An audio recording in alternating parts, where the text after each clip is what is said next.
মানবিক করিডোরের নামে বাংলাদেশ যুক্তরাষ্ট্রের হয়ে মিয়ানমারের সঙ্গে কোনো প্রক্সি ওয়ারে জড়াবে না বলে জানিয়েছেন অন্তর্বর্তী সরকারের জাতীয় নিরাপত্তা উপদেষ্টা খলিলুর রহমান। বাংলাদেশ আমেরিকার হয়ে আরাকানে প্রক্সি যুদ্ধ শুরু করছে এমন গুজব কিছু প্রতিবেশী দেশের গণমাধ্যম ছড়াচ্ছে অভিযোগ করে তিনি বলেন, এসব নিছকই অপতথ্য ও গুজব, যা কখনোই কাম্য নয়। রোববার বাংলাদেশ ইউনিভার্সিটি অব প্রফেশনালস বিইউপিতে রোহিঙ্গা প্রত্যাবাসন বিষয়ে আয়োজিত সেমিনারে কথা বলেন তিনি।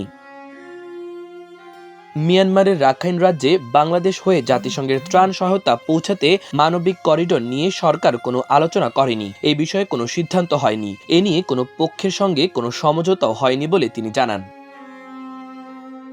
রাখাইনে মানবিক করিডোর বিষয়ে রোহিঙ্গা বিষয়ক হাই রিপ্রেজেন্টেটিভ বলেন, তারা রাখাইনে মানবিক সহায়তা পৌঁছে দিতে চ্যানেলের বিষয়ে আলোচনা করছেন।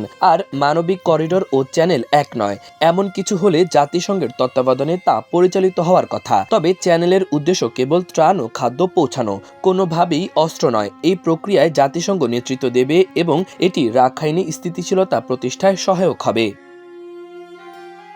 খলিলুর রহমান আরও বলেন, রাখাইন রাজ্যে মানবিক সহায়তা পৌঁছাতে এবং আঞ্চলিক স্থিতিশীলতা নিশ্চিত করতে বিদ্রোহী গোষ্ঠী আরাকান আর্মির সঙ্গে যোগাযোগ শুরু করেছে বাংলাদেশ। প্রতিবেশী যেই হোক, তাদের সঙ্গে যোগাযোগ ও সম্পর্ক বজায় রাখা দরকার। তিনি জানান, এখন আমাদের প্রতিবেশী আরাকান আর্মি, তাই ওয়ার্কিং লেভেলে তাদের সঙ্গে যোগাযোগ শুরু করেছি। রোহিঙ্গা ইস্যুতে খলিলুর রহমান বলেন, রোহিঙ্গারা অবশ্যই ফিরে যাবে। এটা সহজ না হলেও সরকার তা বাস্তবায়ন করবে। রোহিঙ্গাদের কখনোই বাংলাদেশের নাগরিকত্ব দেয়া হবে না উল্লেখ করে খলিলুর রহমান বলেন, যদি সেটা করা হয় তাহলে বাংলাদেশ হবে প্রতিবেশী দেশগুলোর ডাম্পিং গ্রাউন্ড।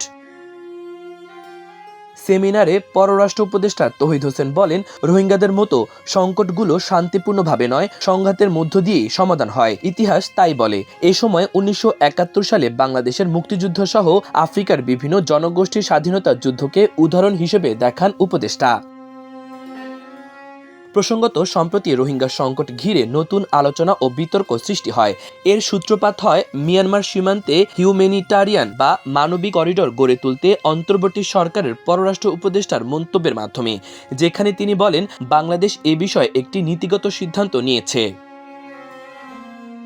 গত 2 মাসে রোহিঙ্গা সংকটকে ঘিরে ক্রমাগত নানা আলোচনা ও সমালোচনা চলমান। রোহিঙ্গা সংকটকে ঘিরে সাম্প্রতিক সময়ে প্রথম ইতিবাচক আলোচনা শুরু হয় মার্চ মাসে, যখন জাতিসংঘের মহাসচিব আন্তোনিও গুতেরেস বাংলাদেশ ভ্রমণ করেন এবং বাংলাদেশে অবস্থানরত রোহিঙ্গা শরণার্থী শিবিরে পবিত্র রোজার মাসে তাদের সঙ্গে ইফতার করেন। এই সময় অন্তর্বর্তী সরকারের প্রধান উপদেষ্টা অধ্যাপক মোহাম্মদ ইউনুস তাদের মেহমান উল্লেখ করে বলেন, তিনি প্রত্যাশা করেন আগামী রোজা রোহিঙ্গারা নিজ দেশে করতে পারবেন। মাল্টিমিডিয়া ডেস্ক, আমার দেশ।